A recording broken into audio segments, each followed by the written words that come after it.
کہ رسول اللہ صلی اللہ علیہ وسلم نے فرمایا کہ ایک شخص نے بنی اسرائیل میں سے کہا کہ مجھے ضرور صدقہ آج رات دینا ہے، چنانچہ وہ اپنا صدقہ لے کر نکلا اور ناواقفی سے ایک چور کے ہاتھ میں رکھ دیا۔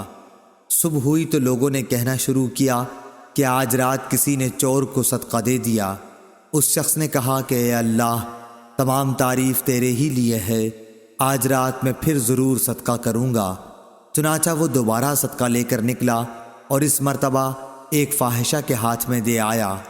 جب صبح ہوئی تو پھر لوگوں میں چرچا ہوا کہ آج رات کسی نے فاحشہ عورت کو صدقہ دے دیا۔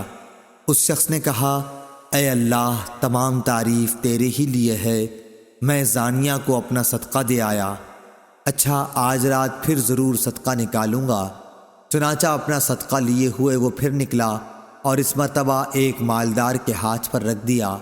صبح ہوئی تو لوگوں کی زبان پر ذکر تھا کہ ایک مالدار کو کسی نے صدقہ دے دیا ہے۔ اس شخص نے کہا کہ اے اللہ، حمد تیرے ہی لیے ہے، میں اپنا صدقہ لا علمی سے چور، فاحشہ اور مالدار کو دے آیا۔ اللہ تعالیٰ کی طرف سے بتایا گیا کہ جہاں تک چور کے ہاتھ میں صدقہ جانے کا سوال ہے تو اس میں اس کا امکان ہے کہ وہ چوری سے رک جائے۔ اسی طرح فاحشہ کو صدقے کا مال مل جانے پر اس کا امکان ہے کہ وہ زنا سے رک جائے، اور مالدار کے ہاتھ میں پڑ جانے کا یہ فائدہ ہے کہ اسے عبرت ہو، اور پھر جو اللہ عز و جل نے اسے دیا ہے وہ خرچ کرے۔ صحیح بخاری حدیث نمبر 1421۔